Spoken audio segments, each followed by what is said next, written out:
Kalama TV nga tukyagoberera ensonga y'omwana wa Erina gwe bagamba nti no batwala mu kigo nga Erina takkiriza. Erina agamba asikumye ssente ez'enjawulo mu bantu ab'enjawulo naye tanafuna buyambi. Ng'omu ku bo ye mukazi amuwarabudde agamba nti no bwe yamugambyeko nti yamuweereza ssente, omukazi n'amuvuma. Agamba yamuweereza risiiti wano gye ndaba giri emitwalo 64,585 ng'agamba yazimuweereza. Naye omukyalo ono agamba ono tamuweerezangako ssente. Ssente zokka z'amanyi ze yamuweereza ze ssente emitwalo 2 gye yagamba nti muwala we aliyemu oba omwana we aliyemu ennyama. Yagamba emitwalo 2 kyekirina kye gimugasa ne bw'ataali zisikumye. Erina yagamba yasukuma ssente ezisinga awo, naye katuulire omukyalo ono reaction ye bwe bamugambye nti nno bamuweereza ssente n'abeera nga yazirya. Erina nyabo oba oli Erina amaziki gwe ye lwaki toneesonyiwa ne weesonyiwa n'omwana wange? Lwaki tonzijja mu kamwako kasiru gwe kalambo gwe? Waliwo omuntu yasindika kawudiyo ng'akuyita akalambo ndaba yakusinga. Onvuma ndi mubbi bulijjo ndyawo era bulijjo ndya ssente zo. Kale saaziraba kati wette oba weetuge. Era baatwala n'omwana wo batuufu. Nze ndaba ebigambo byo byonna nsirise. Kaba mutwale era yagamba nti tojamula kubanga oli kalaluke. Niyo ebyo teri butabuka ne basooka ne bakuteeka butabuka ne bakutereeza omutwe. Oyogera kino oyogera kiri oyogera n'oyogerera abantu. Nze gw'ondiisa ndya nalidde ssente zo meka? Emitwalo 2 wali ompa emitwalo 2 gw'ondiisa bulijjo. Emitwalo 2 wano e Kampala tegigula na kiwagu ky'ettooke. Kakazi gwenvaako era tongwirako ddaluulyo oba olimu akategeera.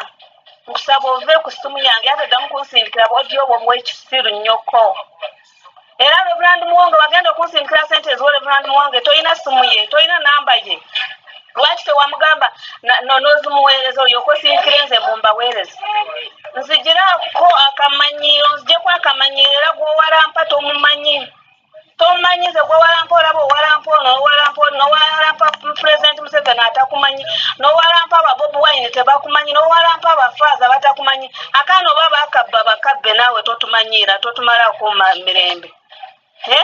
Olinga andiira ku amazzi gw'ejo gw'olowooza gw'ovuma weka. Omuntu bw'ayagala okuvuma akuvuma.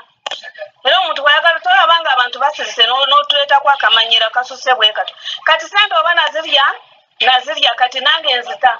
Abalya essente zo be bafa ogambye Reverand abadde alina okulya ssente zo naafa. Kati genda omunoonye mu ttaka gye bamutadde ozimuwe. Toddamu kummanyiira. Kati genda Sharon omukole ky'oyagala. Oba gwe wamutwala oba gwe wamutonda genda omukole ky'oyagala. Toddamu kummanyiira weetwala nga Katonda ku nsi kuno. Kakazi gwenvaako era nja kuliisa ebinyonnyo. Nawulidde mbw'oliisa abantu ebinyonnyo nja bikuliisa onveeko. Sijja zikuwa. Kati noonya poliisi oba noonya bakuyambe kubanga buli kimu kyonna okikabira poliisi enyambe. Omwana okabira abantu poliisi wagenda okugira. Wagenda omulekawo lwaki tewagenda naye oba lwaki tewasigala n'omwana olyoka omanyira abantu ovume bafaaza ovume kyaki ovume baawa gyo ddaluuki likuliko. Lwaki togenda obutabuka ne basooka ne bakuwonya omutwe? Nvaako anna wansindikidde enamba n'ongamba sindikira abantu bange ssente n'azisindise. Enamba zawadde tonampa mbadde sinasindika. Owulidde sirina ssente yo gye njagala kulya kubanga bulijjo tetulya wuwo. Era watandika n'akamanyiiro gw'omanyiira watandikirako n'akamanyiiro mb'onsindise gye emitwalo 2 mbu abaana ba Sharon balyeko akanyama. Bulijjo akanyama gw'okabagulira kawala gw'omanyiira ate gw'omanyiira tomumanyi. Bulijjo gw'obagulira engoye ze bambala. Kati naye no deblocking ne ssente kati nange jangu ontwale mu kkomera sijja zisindika.